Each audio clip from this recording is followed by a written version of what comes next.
जा रही थी। जब वीडियो पहले से आपके पास था, आप तो जिलाधिकारी है ना सौम्या जी, तो आपको पहले ये जानकारी लेनी चाहिए थी। वीडियो सबने देखा है, आपको गिरफ्तारी पहले करनी चाहिए थी, लेकिन तब आपने गिरफ्तारी या डिटेन या पूछताछ या बातचीत करना मुनासिब नहीं समझा। और उसके बाद आप हमसे कहती हैं कि पहले मामले को शांत हो जाने दीजिए, उसके बाद हम बात करने की कोशिश करेंगे, उसके बाद हम देखते हैं क्या करना है। जब इतना नुकसान होने के बाद क्या ही करना है। एक कहावत, अब पछताए होत का जब चिड़िया चुग गई खेत। अरे तो मैडम, वो अगर चिड़िया खेत में चुगी तो आपकी वजह से चुगी है ना, क्योंकि आप नहीं पहुंच पाई मौके पर, आपने ध्यान नहीं रखा। और जब पता था आपको, क्योंकि ये आप एक जिलाधिकारी, आपको ट्रेनिंग दी जाती है, आपको पता होता है कि क्या होने वाला है, क्या हो सकता है, लेकिन उसके बाद भी आप खामोश बन के बैठ जाती हैं कठपुतली की तरह। अरे क्यों मैडम, आपको एक्शन लेना चाहिए था, आपको नरेश मीणा से वार्तालाप करनी चाहिए थी, उसे डिटेन करना चाहिए था। तब तो आप नहीं कर पाई, तब तो आप हाथ पे हाथ धरे बैठी रही। उसके बाद जब सच पे धड़क की टीम उनसे बात करती है और कहती कि आप आइए एक बार और अपनी बात को साझा कर लीजिए, अपनी बात रखिए। उसके बाद मैडम कहती कि नहीं, मैं लाइव नहीं आऊंगी, मैं ऑन एयर नहीं आऊंगी, मैं तो उससे पहले मामला शांत हो जाए, वहां की जो आगजनी है पहले वो खत्म हो जाए, उसके बाद मैं आपसे बात करूंगी, उसके बाद मैं लोगों से बातचीत करूंगी। क्या मतलब हुआ इस चीज का? पहले तो आपको बात करनी चाहिए ना, आपकी जिम्मेदारी बनती है, आप जिलाधिकारी हैं। और दूसरा, अगर इस तरीके से जो घटनाएं घट रही हैं, इसको शांत करने की जिम्मेदारी तो आपकी ही बनती है, तो आपको शांत करना चाहिए, आपको सबको शांत करना चाहिए था। और पुलिस कप्तान है विकास सांगवान, वो भी साहब आने को तैयार नहीं है, जबकि पूरी जिम्मेदारी उनकी बनती है। ये जो कांड हुआ है, उसके बाद पूरे मामले को शांत करना चाहिए।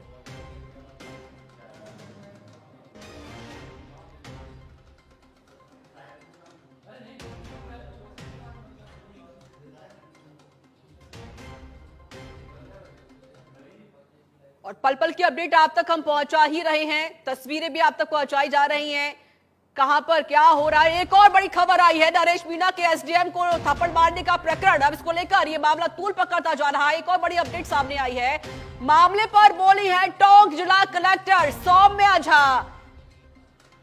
उन्होंने कहा कि पहले स्थिति नियंत्रण में हो जाए, उसके बाद बातचीत करेंगे। लाइव जुड़ने से इनकार कर दिया मैडम साहिबा ने, कहा अभी स्थिति पूरी तरह से नियंत्रण में नहीं है, कंट्रोल में नहीं है, पहले सिचुएशन कंट्रोल में आ जाए, आगजनी पर काबू पाने की कोशिश हम कर रहे हैं। हमारे जो पुलिस अधिकारी वहां पर पहुंचे हुए हैं, वो कंट्रोल में करने की कोशिश कर रहे हैं, उसके बाद ही मैं बात करूंगी।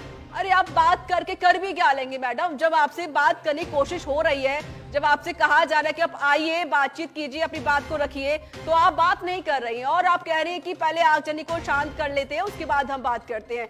जब मामला शांत ही हो जाएगा तो फिर क्या ही फायदा, नुकसान तो हो ही रहा है ना। जो एक महिला घायल हुई है, उसकी जिम्मेदारी क्या आप ले पाएंगी? अगर उसे कुछ हो जाए तो इसकी जिम्मेदारी किसकी होगी? और एक जिम्मेदारी बनती है जिलाधिकारी की, क्योंकि उनके अंडर में पूरा ही जिला होता है, पूरे जिले को एक कलेक्टर कंट्रोल में रखता है।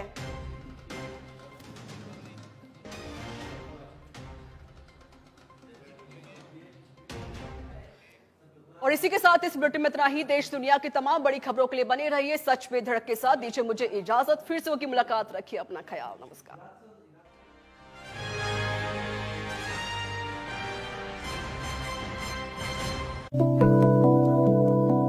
लेकिन फिलहाल बड़ी खबर, देवली उनियारा विधानसभा उपचुनाव से बड़ी खबर, जहां नरेश मीणा ने एसडीएम अमित चौधरी को थप्पड़ जड़ दिया। ये बड़ी खबर हम आपको बता रहे हैं देवली उनियारा से। नरेश मीणा ने होते हैं, इसी बीच में सच पे धड़क और वहां का प्रशासन वार्ता कर रहा था, बातचीत कर रहा था, बजाय कि उस आरोपी को गिरफ्तार करने के। और उसके बाद जब उस आरोपी को डिटेन भी जब किया गया, तो आरोपी पुलिस के हाथ से फरार हो चुका है। अब पुलिस के हाथ पांव फूले हुए हैं, पुलिस कोशिश कर रही है नरेश मीणा को ढूंढने की। अतिरिक्त जाब्ता मंगाया गया है मौके पर, और अब जो है वो सब कुछ अतिरिक्त ही जा रहा है। अतिरिक्त पुलिस बल जा रहा है, अतिरिक्त अधिकारी जा रहे हैं, अतिरिक्त जो चिकित्सा व्यवस्थाएं हैं वो मौके पर पहुंचाई जा रही है, क्योंकि जिस तरीके का हंगामा चल रहा है, अगर कोई गंभीर घायल हो जाता है तो ऐसी सूरत में अस्पताल पहुंचने तक एम्बुलेंस की अगर ठीक व्यवस्था हो तो किसी भी कैजुअलिटी से कम बचा जा सकता है, किसी अप्रिय घटना से बचा जा सकता है। तो अब कुल मिलाकर पूरा प्रशासन इंतजार कर रहा है किसी अनुभवी व्यक्ति के मौके पर जाने और पूरी कमांड अपने हाथ में लेने के, क्योंकि 1.5 साल के अनुभव वाले एसपी विकास सांगवान, जिन्हें एसपी रहने का मात्र 1.5 साल का, 1.5 भी पूरे नहीं, 1 साल से कुछ ज्यादा का अनुभव है, उनसे चीजें संभाले नहीं संभल रही है। आरोपी जो सरकारी काम में बाधा डालने का आरोपी है, उनसे वो बातचीत करते रहे और जब डिटेन किया तो उनके हाथों से निकल भागा।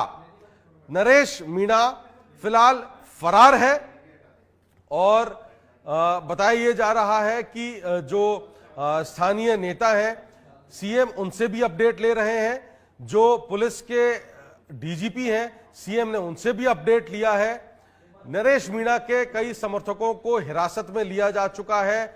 कुछ लोग घायल भी हुए हैं, कुछ पुलिसकर्मी घायल हुए हैं और बहरहाल अभी मौके पर शांति व्यवस्था बनाए रखने की कोशिश की जा रही है। लेकिन सबसे बड़ा सवाल यह है कि नरेश मीणा कहां है और एसडीएम को थप्पड़ मारने का आरोपी नरेश मीणा पुलिस के हाथों में कब होगा। कानून के हाथ आरोपी तक, एक गंभीर अपराध के आरोपी तक कब पहुंचेंगे।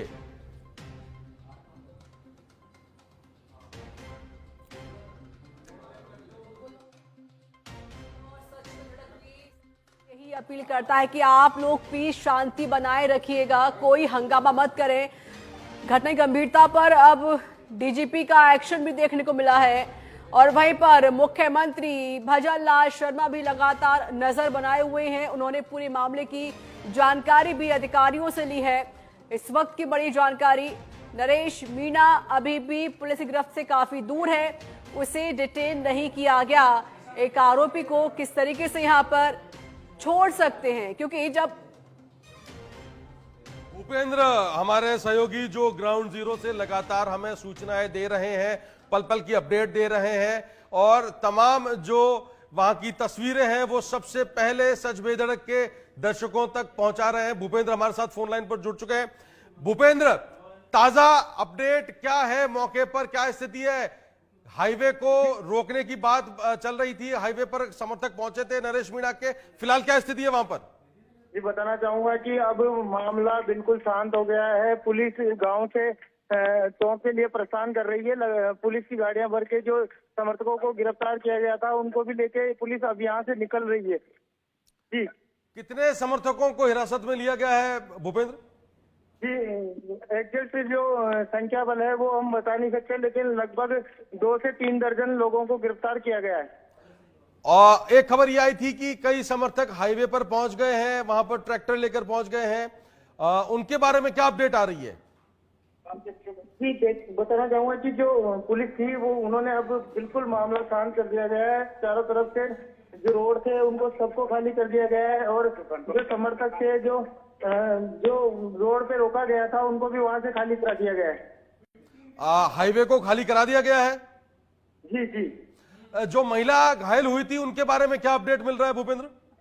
जी अभी वो सूचना नहीं मिल पाई है, क्योंकि जो घायल हुए थे उनको लेके पुलिस, जितने भी घायल थे उनको सबको जो टोंक अस्पताल है वहाँ ले जाया गया है, तो कुछ को उनियारा ले जाया गया है। अब एग्जैक्ट जो घायलों की संख्या है, कितनी महिलाएं हैं, कितने पुरुष हैं, उनकी जानकारी अब हम जुटाने की कोशिश कर रहे हैं। अच्छा भूपेंद्र, जिस व्यक्ति के चक्कर में ये पूरा मामला हुआ है वो एसडीएम को थप्पड़ मारने का आरोपी नरेश मीणा के बारे में क्या अपडेट है? कहाँ है नरेश मीणा? अभी तक तो नरेश मीणा की किसी भी तरह की कोई जानकारी नहीं मिल पाई है। अभी भी नरेश मीणा पुलिस की गिरफ्त से दूर है और ये मानो कि नरेश मीणा अभी यहाँ जो आसपास के गांव हैं उनसे दूर कहीं बाहर अपने समर्थकों के साथ निकल चुका है। यानी पुलिस की जो गिरफ्ती है, पुलिस जो डिटेन कर रही थी वो पुलिस के हाथों भाग छूटा है? जी इसकी जानकारी नहीं मिल पाई क्योंकि ये एक मात्र अफवाह थी कि नरेश मीणा को गिरफ्तार कर लिया गया है। लेकिन अभी हमने सब्बे सड़क पे सबसे पहले ये बताया था कि इसकी कोई आधिकारिक पुष्टि नहीं हुई थी और सब्बे सड़क पे सबसे पहले इस चीज को भी बताया कि नरेश मीणा की गिरफ्तारी नहीं हुई है। यानी फिलहाल नरेश मीणा पुलिस की गिरफ्त से बाहर है, फरार है। जी शुक्रिया भूपेंद्र। तो भूपेंद्र हमारे सहयोगी ये जानकारी दे रहे थे कि फिलहाल मौके पर शांति बनी हुई है। करीब 2 से 3 दर्जन जो समर्थक थे नरेश मीणा के, उन्हें डिटेन किया गया है, पुलिस की गाड़ियों में भरकर ले जाया गया है और जो लोग घायल हुए थे उन्हें भी उनियारा और टोंक के अस्पतालों तक पहुंचाया गया है, जहां उनका इलाज शुरू हो गया है। फिलहाल मौके पर शांति है। जो लंबा हुड़दंग चला था उससे फिलहाल राहत है। लॉ एंड ऑर्डर जो खराब हुआ था, जो बिगड़ा था, उसे फिलहाल के लिए ठीक कर दिया गया है। भूपेंद्र हमारे ग्राउंड जीरो पर लगातार अपडेट दे रहे हैं। फिलहाल मौके पर शांति बनी